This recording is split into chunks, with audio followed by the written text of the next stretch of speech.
was completely honest, work wasn't the most tiring thing in his life. After all, an honest, well-paid job represented somewhat of a luxury these days. Like any model employee, he consciously accomplished the tasks handed to him, no more, no less. No, what was really destroying him, look, he closed his eyes, was a completely different form of fatigue, an appalling and crushing solitude that had been shadowing him for years, ever since his wife. The light tinkling of the front door opening brought him back to earth. He was already at his flat. A sad, silent living room was waiting for him. Goosebumps traveled down his spine as he entered the room. Driven by an almost desperate urge, he didn't even bother to hang his coat correctly and began slamming all of the doors one after another. Each time, the same emptiness answered his pleas. I'm gonna assume that's please? A little bit of a typo, but that's okay. I'm just nitpicky because I'm an author. He felt a rising dread within. His last hope, the last door, the forbidden room beyond. He opened it slightly and peeked inside. Of course, there was no one. He fell heavily onto the sofa. The crushing solitude came back in full force, crushing him again and again, wounding his face with invisible cuts, the cuts of time. It was happening again. All of a sudden, Tristan Mallory felt immensely exhausted. He held his head in his hands, staring at the floor for long minutes. Then, after what felt like an eternity, he abruptly got to his feet. He gathered all of the framed pictures that had been on the furniture and stowed them away in a closet. The memories needed to be out of sight. When he was sure that there were no more pictures sticking out, Tristan put his coat back on and rushed outside. It was chilly, a bit dark, but there was still enough light to see by. It was the ideal time to take a walk. At least, that's what he would have thought. As he hurried along the sidewalk, the 30-year-old man was anything but relaxed. Incredibly nervous, he walked around the places that were most familiar to him, looking for a serenity that seemed to be definitively out of reach. While passing a park near his home, Tristan Mallory suddenly heard a high-pitched, almost inaudible plea. His heart jumped, and he stopped. Look at the little cutie! Aww, she looks so sad. In the dim light of the setting sun, he made out the silhouette of a little girl on a swing, I assume. Her head bowed, tears were rolling down her cheeks, and we just got an achievement for meeting her. That's kind of cute. Afraid of startling her, he approached slowly and took a closer look. Her clothes were crumpled, and she had neither a coat nor a scarf, and there were scratches on several spots of her skin, as if she had been in a fight. The park was completely deserted, and she seemed to have been there for a while. For a second, Tristan Mallory felt the temptation to abandon her there, to leave her to her fate, but very quickly he mentally chastised himself. He couldn't do that. So he placed himself in front of her and asked in a soft voice, "Is something wrong?" At first, the little girl seemed not to hear him. She choked on her sobs, hiccuped, and shuddered. Patiently, Tristan Mallory stroked her hair and repeated, "Why are you crying? What happened?" It took her long minutes to calm down a bit, but eventually she wiped at her tears and answered with a faint voice interrupted by sobs. "I don't know. I think I've lost something important, really important, but I can't remember what it was." Tristan Mallory sighed, feeling a mixture of compassion and pity. She seemed so lost, so vulnerable. He wanted to hold her so tightly that her sadness would melt away, and at the same time within him, a voice was telling him that he shouldn't be too forceful, that he shouldn't take advantage of her weakness. So he tried to not lose face, to look reassuring, yet in front of this sad little girl, he did not feel confident at all. "Are you all alone? Where are Mommy and Daddy?" "I don't know." "Do you live far away from here?" "I don't know." "What's your name?" "Amber." "Well, Amber, you can't stay out here in the wind. You're going to catch a cold eventually, and you don't want to get sick, do you?" "No, Oh, I hate being sick. See, you've got to go warm yourself up somewhere. The night's getting close. But I don't know where to go. In that case, what do you think about going to my place? It's not far away from here, and it'll make a much better sleeping place than the swing. Okay, I would like to point out that this is incredibly creepy. He should take her to the police, not to his house.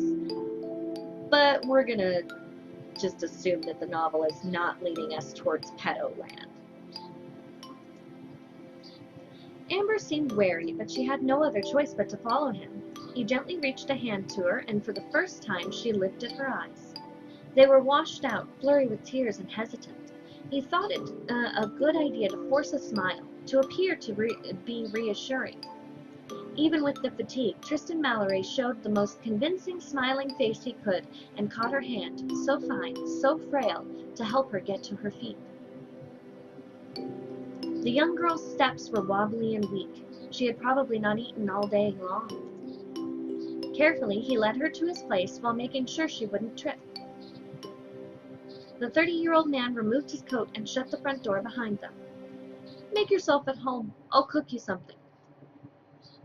Passing through the kitchen, he turned on the light in the living room so that his flat would look less gloomy. While roaming through his fridge looking for a good meal idea, he periodically stole several glances over the counter.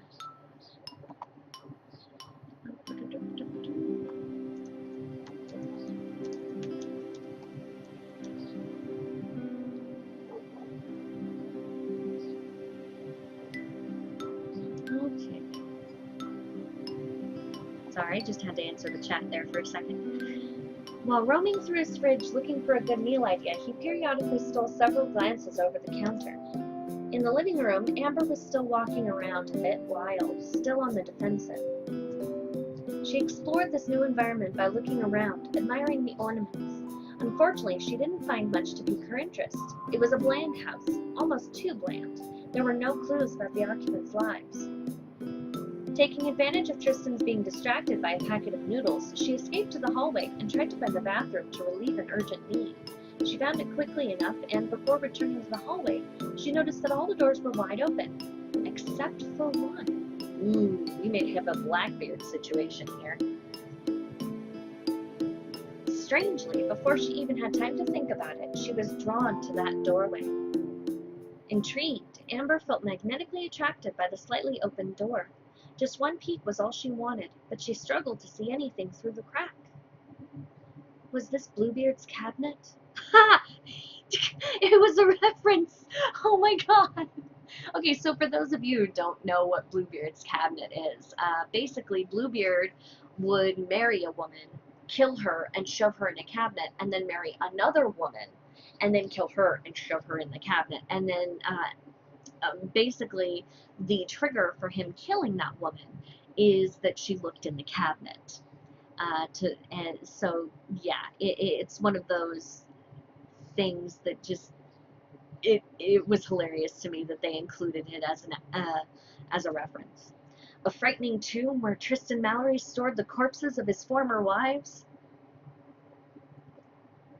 The little girl pushed the door open, entered the room, and switched the light on.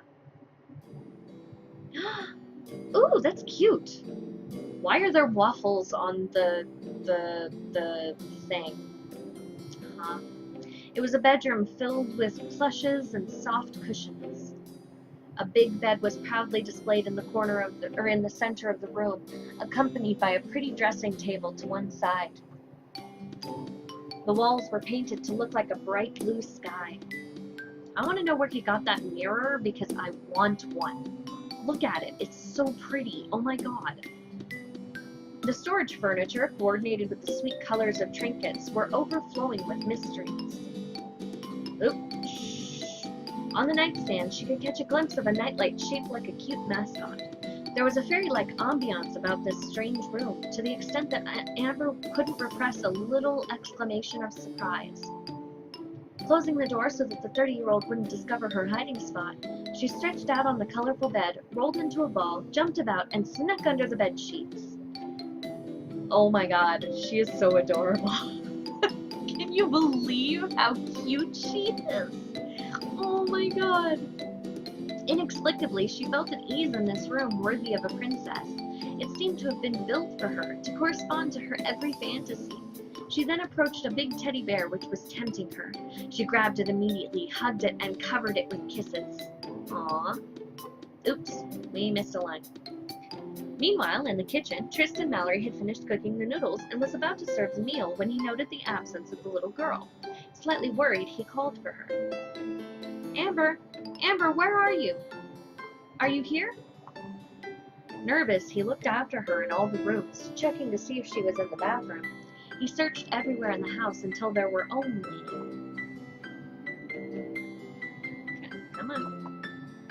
The entry door makes a lot of noise when it's open, so I would have heard it if she'd left. Could she be in there already? Oh my god, that's adorable! With a contrite sigh, he headed towards the fully lit forbidden room and discovered Amber playing with the stuffed animals. His gaze softened. I suppose that I can't do anything, he thought to reassure himself. Without a word, he went to sit next to her. On the bed, the little girl was moving the stuffed animals' hands while making them speak. In her weak voice, she was narrating a stuffed animal tea party and seemed to be enjoying herself very much. The light was back in her eyes. Look how cute that is. Look at the little patch right here on the kitty. That is so cute. What a cute little detail. And also this cake looks delicious. I want some of that cake. I want that cake. Notice how the stuffed animals are completely different from the ones in the actual bedroom though. Like there's a cow here and there isn't one in the bedroom scene. But the green bunny came with her. Oh my goodness. This game is too cute for words. Suddenly, she got mad at a plump cow and scolded her harshly. It's dirty! Stop it right now! You're making a mess! Oh, she's angry. Allie, what did I just say? It's dirty. You've got to behave yourself. And don't roll on the floor. You shouldn't make a fuss just because you didn't get what you wanted. As punishment, she sent the cow in a corner while ordering her not to move and replaced it with a pony with long eyelashes. The stuffed animal tea party hosted by the blue monkey was obviously not going as planned. The 30-year-old man examined the little girl's every move with care. She finally noticed his presence. He felt he had to speak. Are you having fun? Yeah, I didn't know that there was a bedroom like this in your house. Whose room is it? It was my wife's favorite room before she left. I'm gonna tilt the camera just a little bit and adjust my position here. What happened to her? It's a long story. Maybe I'll tell you another time. Meanwhile, the meal is getting colder. Do you want to eat? Oh my god, look at his smile. He's so handsome. Oh, scheisse. Oh, she blinks. Look at her. Wait. Blink. Blink. Come on, blink. Blink. I'm coming right now. What's for dinner? Bolognese sauce with pasta. Great. I love it. Oh, look at her little eyes.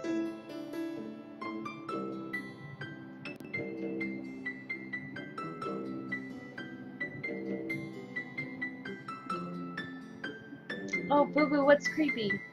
Tell me what's creepy. That evening, Tristan Mallory admired little Amber as she wolfed down her food, half amused, half distracted.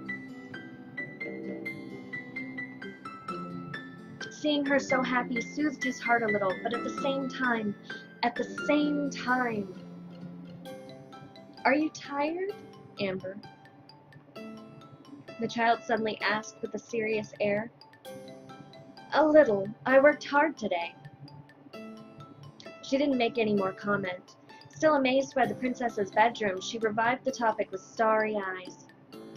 Do you like it? Yeah, a lot.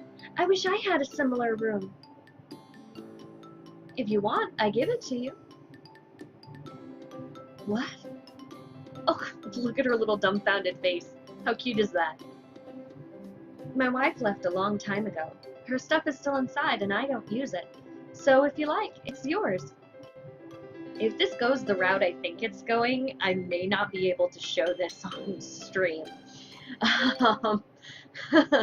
Oh, you can stay in her room while I'm looking for your parents and what you lost. What do you say? Can I really? But it doesn't belong to me. There is nothing sadder than a house without life, don't you think? I know that my wife loved to rest in her favorite room. There she felt at ease, like on a cloud. But now, she's not living here anymore. Since you seem to like the place, I think it would make her happy to know that her bedroom is in good hands. And I can do whatever I want in it? While I'm at work, you'll be able to play in this room as much as you want. I'll leave you some leftovers for the lunch. You'll only have to heat them up in the microwave. And in the evening, we'll play together if you'd like. Do I need to go to school? No more school. Only games. Oh, yeah, that's creepy as hell. Yay! Great then! Me either. This game is too adorable. But look at his face. Oh, wow. I'm starting to get real creeper vibes from him, but at the same time, this game is so cute, I can't imagine it going down that route. In front of Amber's overflowing enthusiasm, Tristan Mallory couldn't help but smile faintly, almost pitifully. Yes, that's it indeed, he kept telling himself, as if to reassure himself. All I'm doing is keeping her around until she remembers who she is and what she's lost. Waiting for her to remember. Thus began their strange routine. Tristan Mallory woke up early in the morning to go to work, but before leaving and rushing into the fog, he had to take a few minutes of preparation to face the daily grind, a few brief minutes on the threshold to gaze at the sleeping Amber.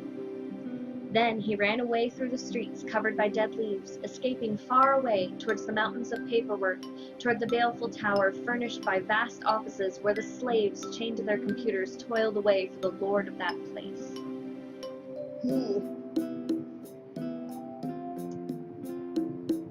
Anyway, that was what the little girl thought his working day looked like. As for her, she woke up easily around 9 a.m., and her first reflex was to stretch and yawn in front of cartoons with a bowl of cereals in hand. Look at her. She's so cute. She followed her favorite heroine's adventures. All of them were beautiful and courageous. All of them were friends for life, princesses with elegant superpowers covered with light effects and flower petals. Aw, she watches Sailor Moon. I bet you anything. I bet you she watches Sailor Moon. Rich and loved, they lived a perfect and enviable existence, especially the main character, who owned a bedroom very similar to Amber's. It was colorful and filled with cute accessories. However, this room was only part of a bigger palace furnished the same way. How I would like to live in a castle as well. I wonder how old Amber is. She looks 8. With cute animals as her friends, the heroine hunted the villains, fell into traps, and called for the help of her charming prince, an ideal and fantasied man who served her hand and foot. I'd like a prince who serves me hand and foot. Life seemed easy, full of laughs and adventures. All that was needed was to send back the bad woman to her hiding place in the darkness. After all, she was nasty because she envied the young, dazzling girls. Nasty because she was old and disillusioned. That was dark. Considering I am almost 30, that felt like a rip to my heart. Ouch. I'm not old and disillusioned, am I? I don't think so. Oh my god. Oh, okay. Amber would have loved to have magical powers allowing her to make cute outfits appear, allowing her to have a stable where unicorns slept, allowing her to have a ballroom where she could organize extravagant parties based on beautiful dresses and cupcakes. It was always really disappointing for her to see the end of the episode. course, there were other programs, but the story with magical jewels was her favorite. When the cartoons ended, she went to fill in her coloring books in her room, daydreaming about being among the heroines. And then, at midday, she heated up the leftovers that Tristan had left and went back to watching TV. New programs awaited her. Don't they always? Frickin' TV, man. I love me some TV. Again, she had her favorite, the one where a little girl owned a puppy that was different from the others. It was a red puppy who could sneak around. It was so very adorable with its big eyes and its comical expressions that it made her melt. Holy crap! She's watching the Puppy Days of frickin' the Big Red Dog. I can't remember his name. Clifford the Big Red Dog. Oh my god. I have to watch that show every once in a while because there are kids that live with me. And they're not mine. I don't have children, but I nanny for them, and I'm their auntie. They watch it all the time. It's such a weird show. And that it made her melt. Let's see, what's next? Oh, how I would like to have a dog that cute. The meal passed quickly to the rhythm of opening songs that she knew by heart. This was usually the time Tristan chose to call to make sure everything was okay. She never missed this opportunity to tell him the content of the episodes of the day, how the heroine had defeated the evil witch with her magical mirror, or how the little dog had helped her mistress at school. Relieved, he would start eating his sandwiches without appetite, but sated by the little girl's words. She hung up, satisfied with her story, and usually turned off the television after the last cartoon to take a nap in her big bed, surrounded by her stuffed toys. In general, at this time, she read a fairy tale. She loved to tell herself the story of Cinderella again and again while sucking her teddy bear's ear.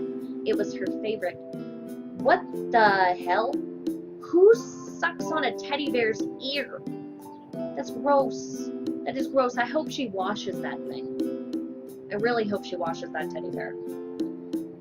She had to work hard. It was exhausting. She had to earn her meal, and the nasty, ugly sisters believed themselves superior. Fortunately, the prince recognized the heroine's natural talent. She was pretty, and she was special. He brought her with him to his castle to live a golden existence, where she wouldn't have to work her fingers to the bone, where money flowed freely, where Cinderella could have everything she wanted, including all the things that shone, accessories, dresses, cakes. Oops. Clicked on something I shouldn't have. The ugly sisters were not invited. They were too ugly, too rude, and they did not deserve such a paradise. Cinderella was happy.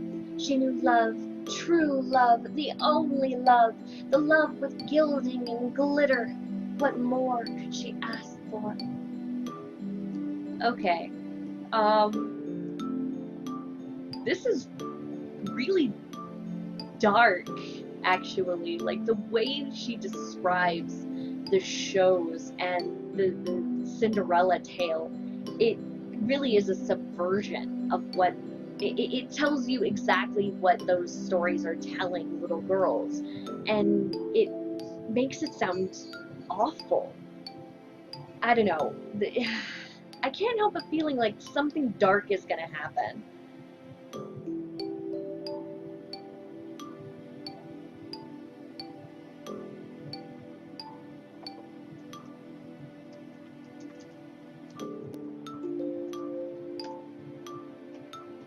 Okay, yeah, it feels really dark to me.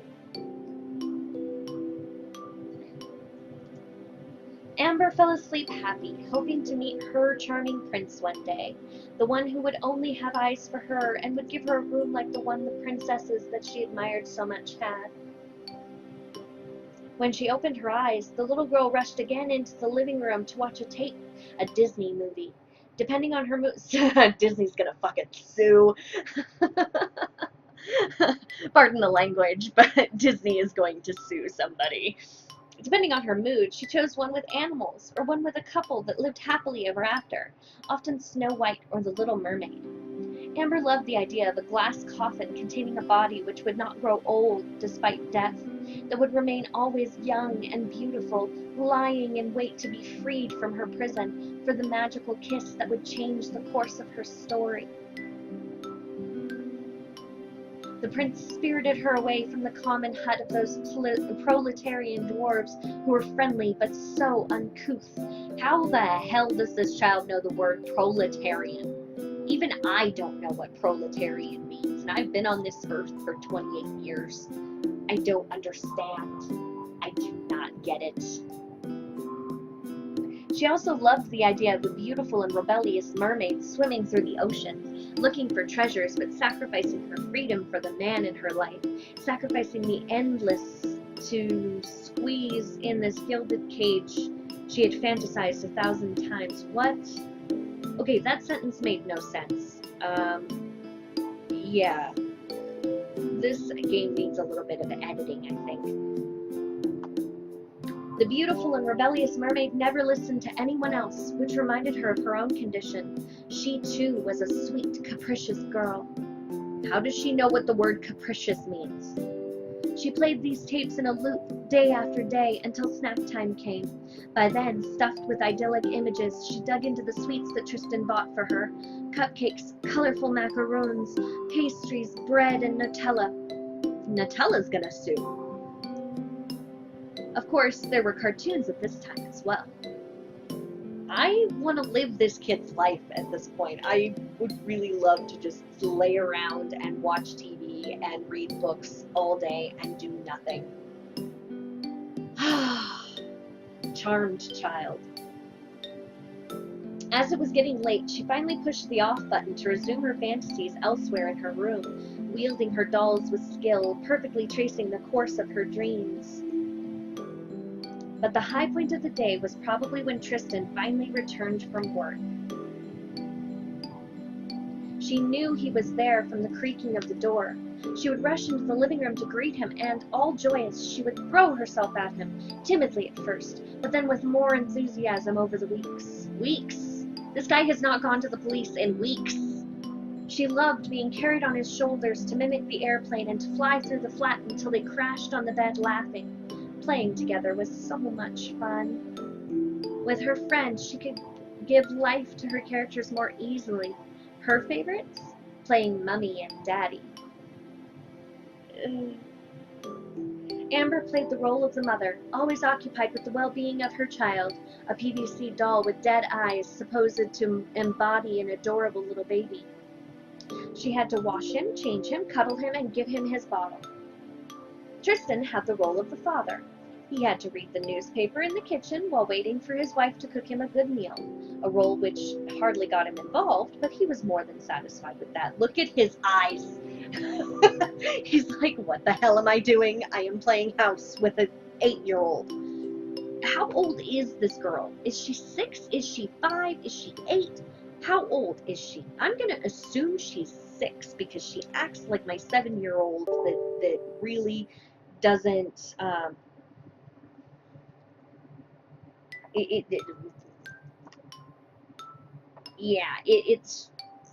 I don't understand it.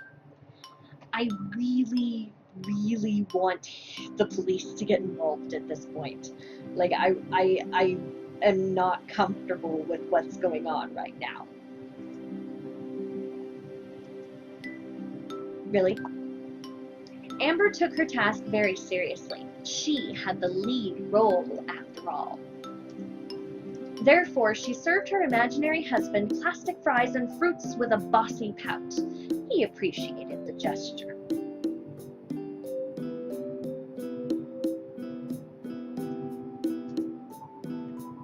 However, the real meal was left to Tristan's charge once the game ended, a meal which the little girl took as an opportunity to deliver the rest of her fabulous adventures.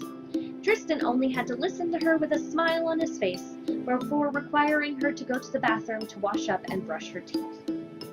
Amber always grumbled at bath time, but her sexless Barbie mermaid quickly helped her to forget the inconvenience. What? Okay. More than once, she slyly waited for the 30-year-old man to come close enough for her to shoot him with a fish-shaped water gun. Innocent laughter would ensue.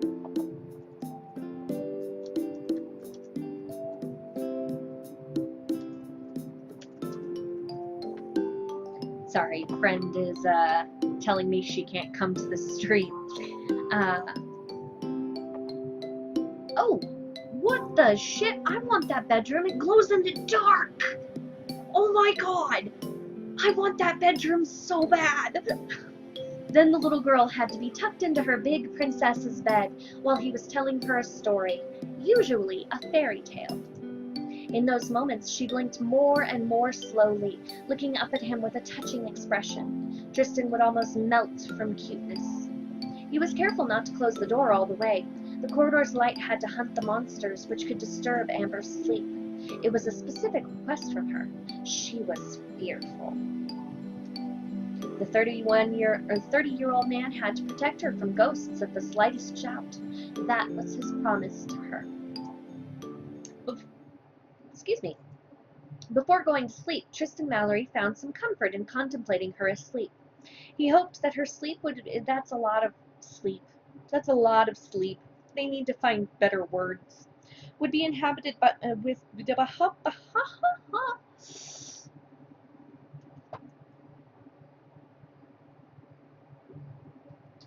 Sorry about that, got tongue-tied. Would be inhabited with nice dreams, that she wouldn't forget him, that she would think about him in whatever way it may be. Yeah, that's not creepy at all. Could she even feel his presence, or how much he cared for her? The way they organized their weekend allowed for a more festive time. It was the time for outings. It was out of the question for Amber to get bored, to stay shut in the tight and bleak flat again. She had to see some landscape. So they went to the lively places, the pool, the amusement park, the ice rink, the movie theater, restaurants. She had to try everything. Every week was a different universe. Running along at a brisk pace with her impeccably polished shoes, the little girl jumped from ride to ride while hanging on Tristan's arm. It warmed his heart to see her having innocent fun. In front of a smile that big, he could only imitate the little girl's good mood despite himself. That bear mascot is the most adorable shit. Look at that bear. Look at it. It's so cute. And her little ice cream cone. Is that a strawberry swirl ice cream cone? I want to try strawberry swirl now. Strawberry squirrel. Squirrel, as in the thing that goes with the tail. Every time, inevitably, she would ask for a dessert, a pancake, or an ice cream, and he would watch her out of the corner of his eye, spreading whipped cream on her face. The temptation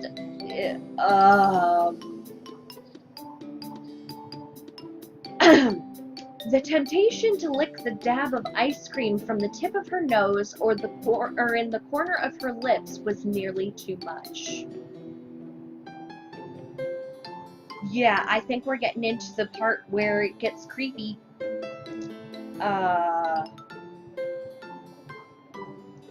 Maybe Amber is like a 30-year-old woman. I'm sincerely hoping so at this point, because legitimately, if not, this is getting creepy as hell. See, and I hate to even bring up my suspicions just in case it isn't actually going in that direction, but I seriously, sincerely hope that this guy is not some kind of pedophile, and is not taking advantage of her. I really hope so, because this would be a very cute story, and it said that it was not going to be a cute story, but rather was going to be heartbreaking. I'm hoping it's just heartbreaking in that she has to go home, and not heartbreaking in that he destroys her. Yeah, let's keep going. Such a display, both childish and unhealthy, tickled his darkest thoughts, his most pitiful thoughts. Ew, ew, ew, ew, ew, ew, ew. However hard he rejected them with all his strength, his hands became sweaty and trembling. His hands confessed his torment. Ew, ew, ew, ew, ew, ew. But Amber couldn't understand. Amber was a little girl, only a little girl. The months flew by at breakneck speed. Tristan refused to admit it, but his young protege was growing up. He wanted to ignore the fact, turn a blind eye, but the unstoppable passage of time had already started to do its work.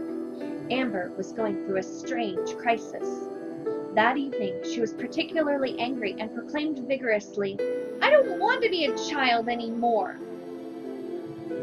"How so?" "I want to become older." Okay. Oops, hold on. Wait, can we go back? How do I go back? I can't go back, sorry. I want to become older faster. That way I can do more things. The 30-year-old man sighed. He obviously did not know how to answer such assertions. He had never had a child, and he was not very good at calming down revolts, regardless. Taken aback, he left the girl to sulk in the living room to go take a long, relaxing shower. While he was soothing his worries in the rush of hot water, she displayed an angry pout. That is the most adorable angry pout.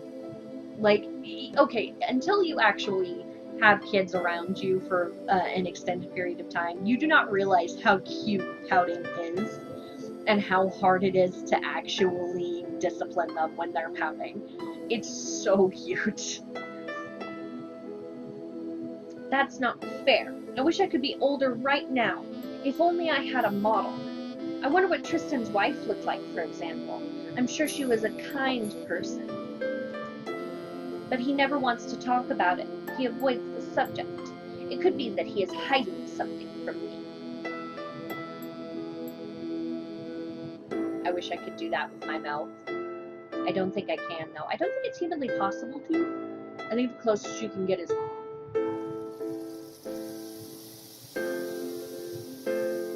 But she looks adorable. Intrigued, Amber took advantage of his absence to open a drawer she had never touched before. Bull! Bull! Bull! I call bull. There is no way that this child has not explored every inch of that apartment if she's lived there for months and been there all by herself during the day. There is no way. No child is that well-mannered. Inside, under the telephone directory, was a big leather notebook. Convinced she had found a treasure, she grabbed it and opened it. It was a photo album. Spread on the pages were bright smiles and tender gestures. Oh, look at her! Browsing through the pictures, the girl discovered her guardian, young and dashing, in the arms of a coquettish young lady. Dressed soberly and tastefully, she was strolling along the seashore with a shawl on her shoulders or in a park holding ice cream. But what caught her eye was a very specific picture that towered in the center of the album. Tristan, wearing a suit, was leading his lover out of a church with clumsy footsteps under a shower of flower petals. Why don't we get to see this picture? I want to see this picture. She looked so happy, so fulfilled in her large, refined white dress that Amber was stupefied. All the more so as the bride looked exactly like her. She's so pretty. What are you looking at? Tristan's sudden appearance made her jump, so much that she dropped the forbidden object. The 30-year-old man's gaze darkened immediately. You searched through the closet to see what my wife looked like, didn't you? She answered in a shaky voice, guiltily. Yes. Are you going to scold me? Of course not. I just would have preferred that you didn't see it. Why? Why don't you ever talk about her? I want to know. He sighed, appearing upset as he looked into those begging eyes, eyes that he had never been able to resist for long. Reluctantly, he sat down on the couch and told her how he had met the one who he thought would be the love of his life, and related all that they had gone through together. And listened with wide-eyed attention. She liked that story very much. Tristan seemed to briefly get younger as he evoked the past, describing how head over heels he had been for her and how happy she had made him. Their peaceful and ordinary everyday life was something the little girl envied. Caught up in the tale, she couldn't help but pressure him. And then what happened? until the light shining in the man's green eyes brutally vanished. And then she left. Where to? Far away, to a place where I can't reach her anymore. Oh, did she die? I don't think she died. I think she just left him. Every day I pray that she'll somehow hear me, that she'll wake up, that she'll remember me. I don't know if she'll ever emerge from that dream that's keeping her captive. Is she in a coma? Is she dead? Sometimes it feels like that. But no, she's still alive, just in a different world from mine. If I could have joined her, I would have sacrificed everything for her. But today, she's forgotten me forever. That's sad. Tristan sighed again, head down, as a heavy, crushing silence came between them. Okay, so if we're going the magical route, I'm thinking the little girl is the reincarnation of his wife, which makes it a little less creepy, but also a little more creepy at the same time. If we're going for the non-magical route, Tristan probably drove his wife off, and then something happened and she's in a coma. Or if she's not in a coma, she left him and refuses to acknowledge its existence, as most ex-wives would. Who even knows? Amber stared at the photo, bewitched by the woman's smile. Deep down in her heart, she had an odd thought. If I was older, I could replace Tristan's wife, and he wouldn't be sad anymore. That night, she left a devastated Tristan lying as immobile as a statue on the sofa. Slipping between the covers of her cozy bedsheets, she felt helpless. If only I was older. The thought took root more and more violently in her mind, to the point where it became an emergency. She had to become Tristan Mallory's wife. Oh God, this is going to go in a creepy direction, isn't it? A new routine seized little Amber. It was now out of the question for her to stay a little girl. She wanted to grow as prematurely as a butterfly, a beauty cursed by its ephemeral life.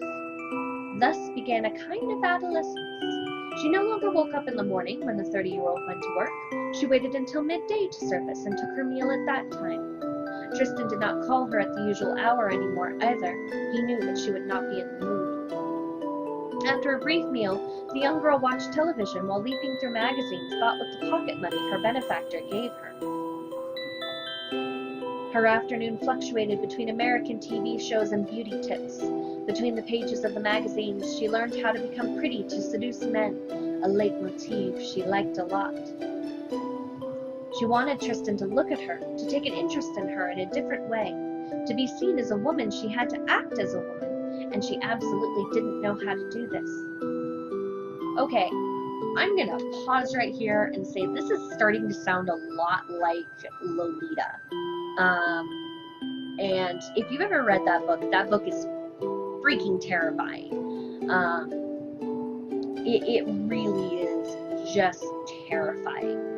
Now, that isn't to say that little kids can't have crushes and can't, do stuff like this. But depending on how he reacts, this could be going in a really bad direction. These magazines, which were overflowing with tips of all kinds, seemed like an El Dorado to her. Through the articles, she learned how to act, how to become a true lady. It wasn't very complicated. She only had to keep a close watch on all of her gestures, to control her every movement permanently so as to convey the best image possible. She had to track down all human weaknesses, every inconvenience, and walk with a relaxed and self-assured air, but not too much, or she would frighten, she would crush. Amber nodded as she was reading what the editor wrote. Of course, she had to be open and smiling, but not so much that she would come across as exuberant. She had to laugh often, but not too loudly, as it was what hysterics would do. She had to be independent and take initiative, but only if the situation lends itself to it, and in a non-threatening way.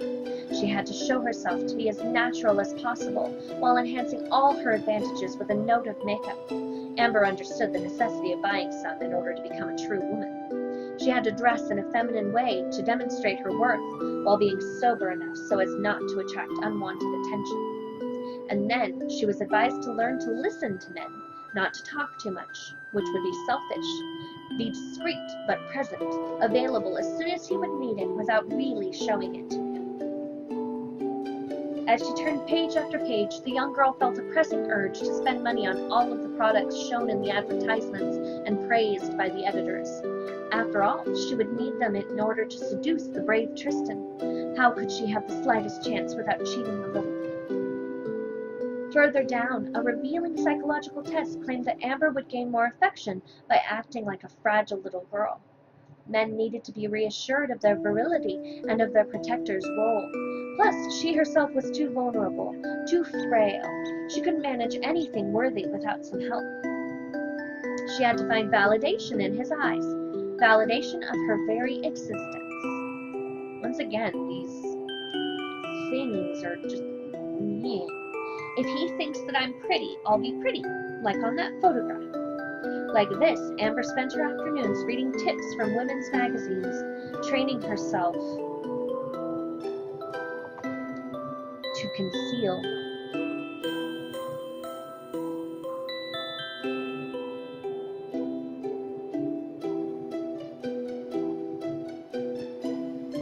When she wasn't watching series, often romantic ones, she was shopping in the city to bring back clothes, accessories, or cosmetics. The city, like the television, constantly spat images of absolute and infinitive love, of a perfect and purifying love, like a drug, an obligation, a flawless pleasure, and an order. Every billboard sold the same dream, oh so cliche, oh so desirable, and perfect over in the corner right there. You see it, see it, see it, see it, right here? Yeah. And eagerly. It was in the pursuit of the fairy tale formula, and they lived happily ever after and in opulence and had lots of children. Novels and movie heroines all ran after the same goal, ran after the lure of profit, wealth, luxury, a life where everything would be easy, but where everything would have lost its taste, a dull and hollow life, an eternal masquerade. Okay, these thoughts are way too much for a little girl.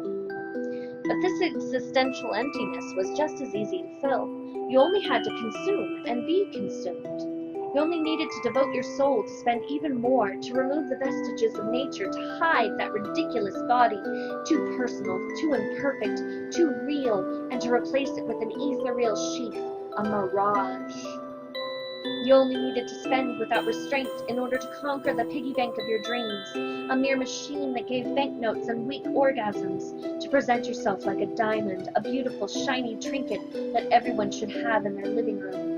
You only needed to destroy your own value, immaterial, and replace it with cold, hard cash. Why do I feel like the author of this had something against commercialism? Yeah. And then you only needed to bask in idleness, go round in circles in your cage without any purpose, to continue living in a dignified way, without wandering like a lost soul, disguised as a clown that drips with red, a grim automaton. You need to fill the hole, the absence of life, the disease that devours your blood, all your authenticity with money, always more money. Buy, until you forget the unease, the angst.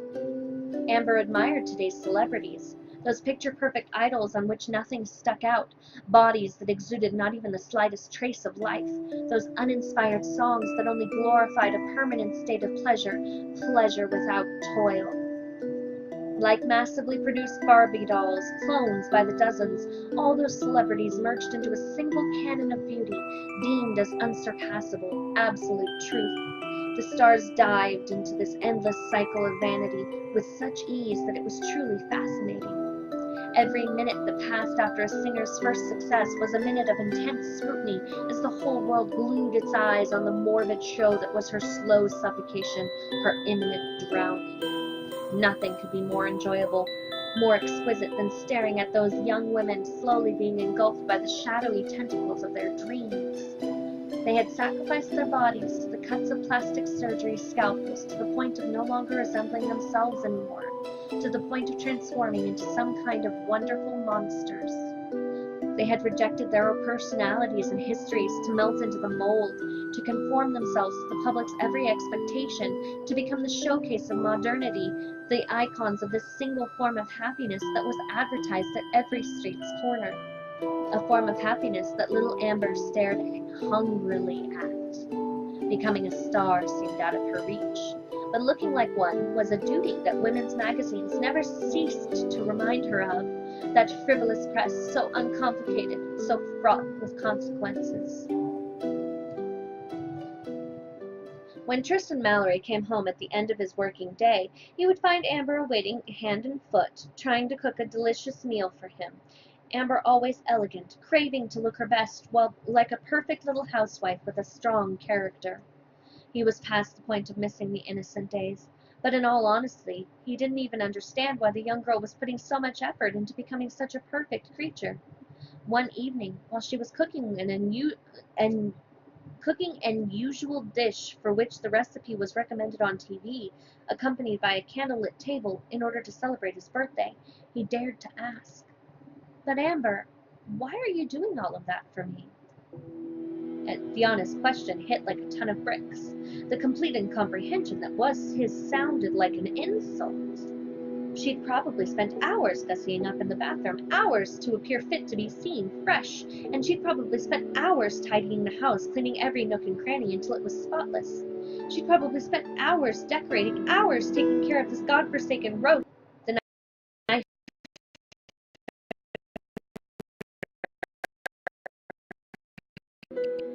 hands fell violently to the floor, emitting a metallic sound that was very much like an ill omen. Why am I doing this? Why am I doing this? Amber's voice trembled dangerously. While getting close, he noticed that her hands were shaking frenetically. Eyes wide open, soaked in tears, she exploded. "Because I want you to love me. I want you to look at me. Why don't you ever look at me? Am I not good enough? Is that it? I will never be as good as she was, will I?" Amber, what are you talking about? Dumbfounded, Tristan held her in his arms as tightly as he could. No, he truly couldn't understand. He couldn't understand such intense and sudden sobs. Reassured by his gesture, Amber wanted to explain herself. I'm sorry. I'll never be able to replace her." Who are you trying to replace, Amber? Tell me. "Your wife. I can see that her departure left you very sad. I wanted to bring a smile back to your face. I wanted to take her place so you'd forget about her." For a split second, Tristan Mallory was breathless. It was surreal. He would have pinched himself to make sure he wasn't dreaming, but no, the pain in his chest was far too real, too pitifully carved in him. How could he answer such a declaration? How could he find the right words? Catching his breath with difficulty, the 30-year-old man took Amber by the shoulders and looked in her eyes for a long time. After a brief sigh, he affirmed, "Listen, I will never be able to forget my wife, all right? It's impossible." Oh, sweet, merciful Jesus. Okay, but that doesn't mean I don't want you. It's the exact opposite, actually. You're very dear to me, Amber. You hear me? I need you. You already have her place. Ah, that's creepy. Oh, sweet, merciful Jesus.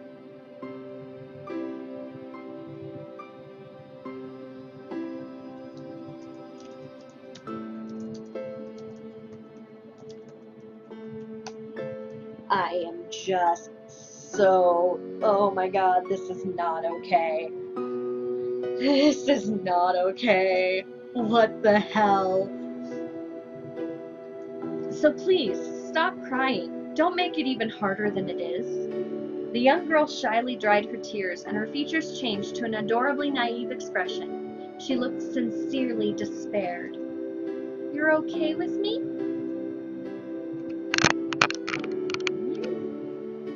What made you think I'd abandon you, huh? Nothing. It's just that you seem to love her so much. I'm a bit jealous. Oh, she's jealous. Why is that? Oh, is he crying? I think he's crying, guys. Oh my god. I don't know. When I look at those pictures, I can't help but tell myself I must absolutely make you happy. I think I love you. Tristan felt all the courage and determination he had worked up melting away overnight, and he started sobbing as well. Oh my god, he is crying. But I love you too. I've loved you for so long. I love you so much that it makes me sick. For real? You're not treating me like a kid? Of course not. Oh, sweet Jesus. Oh, heaven help me. This is going the way I think it's going, and that is just terrible. I don't think I can continue this game. Wow. Then prove it. What do you mean? Show me you regard me as a true woman.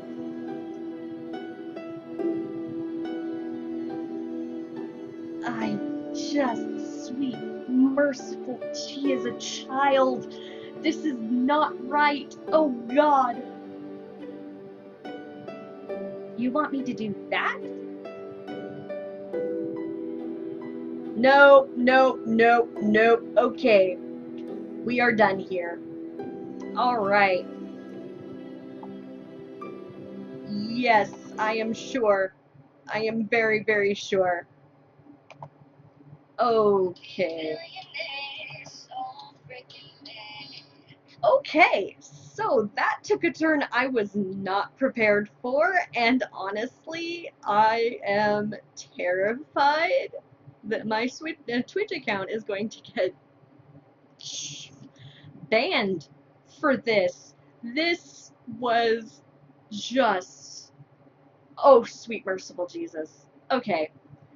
We're going to... Yeah. No, I just want to quit. Okay. Alright, so... Oh my god. That was Amber. And that was not heartbreaking. That was fucking terrifying. Pardon the language again. Because that is clearly some kind of pedophilic wet dream. It's not okay. It's not okay at all. And I am so sorry that I even brought it up. I am so glad that not many people were watching this stream because holy God. No. We're gonna play something else. Yeah, give me a few seconds. Okay.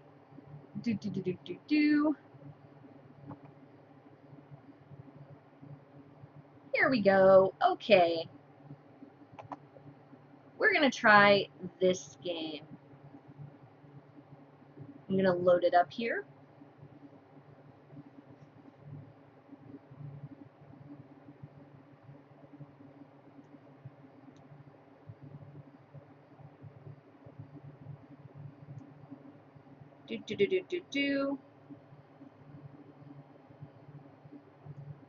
Hey, I said play. Alright, it's preparing to launch. This game is called Eris. Aww. Oh, it looks like it's running. Okay, so... Let me see...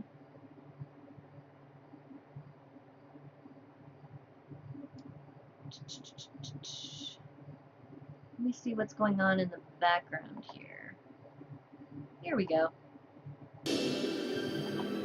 Alright. We're going to switch back to this.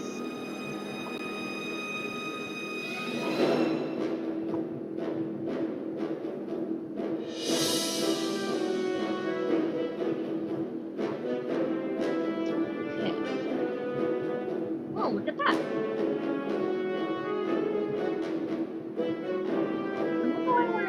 find them. Okay.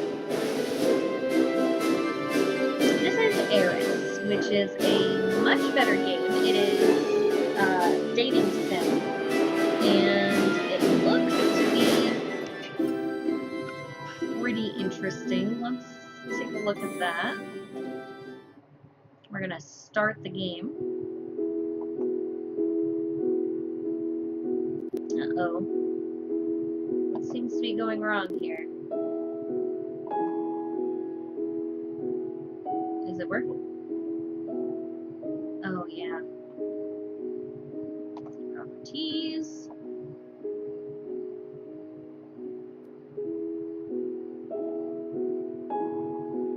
Boop. Refresh. Okay. Let's try this.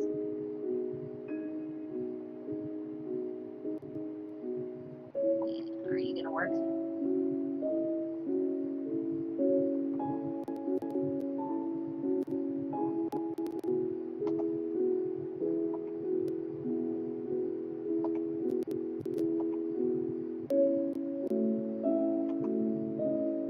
Okay, hold on.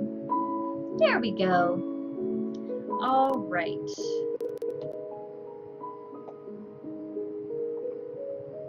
Hold on, gotta do a little bit of...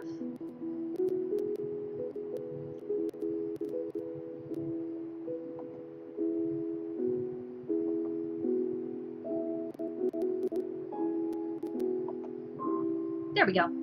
Alright, now you guys can see me again. This one is a dating sim, as you can see by the little cutie down here in the corner.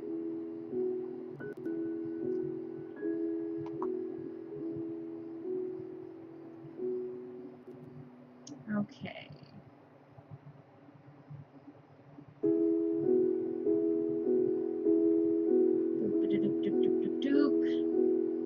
Just double checking to make sure everything's working okay.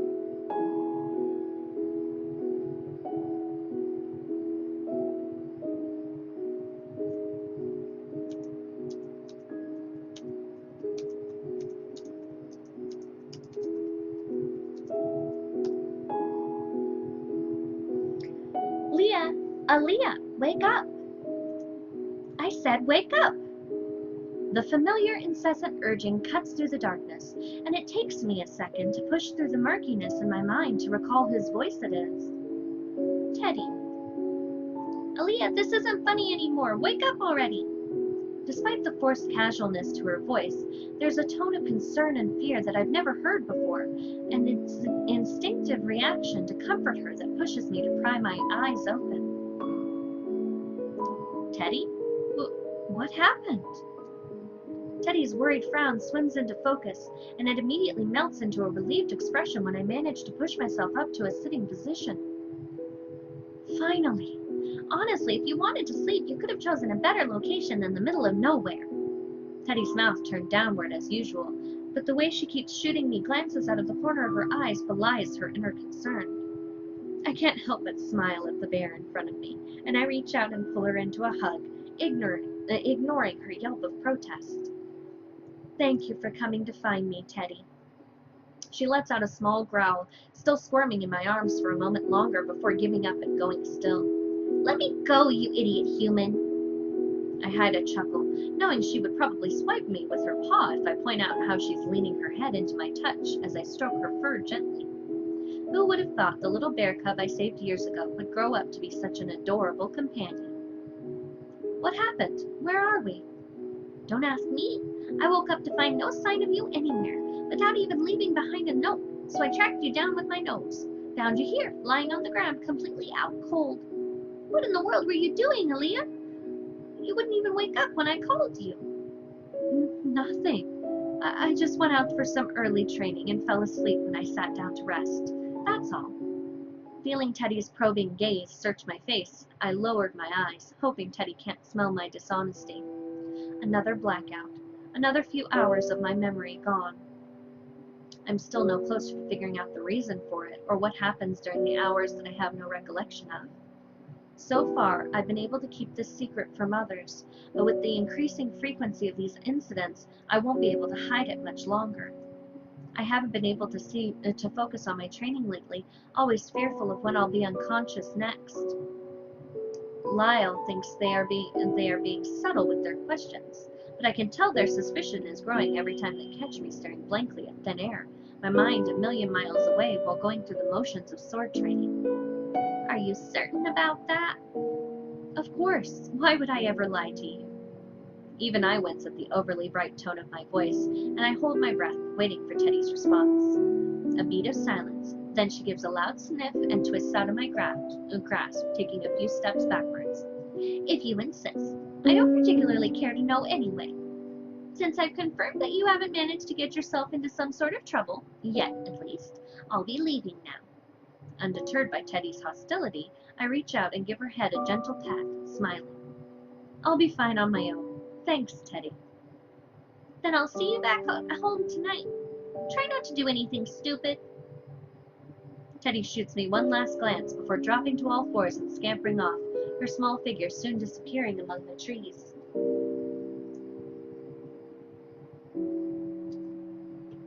Ooh. Okay.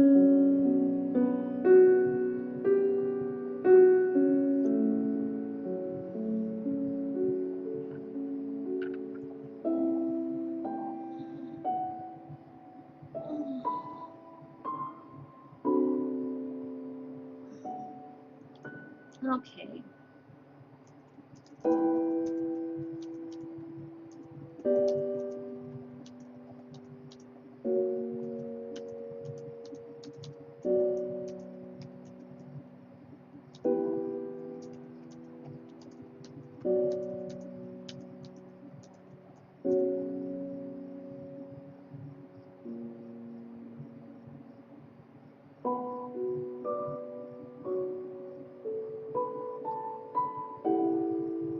Just replying to a few of the comments in the chat room.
Okay.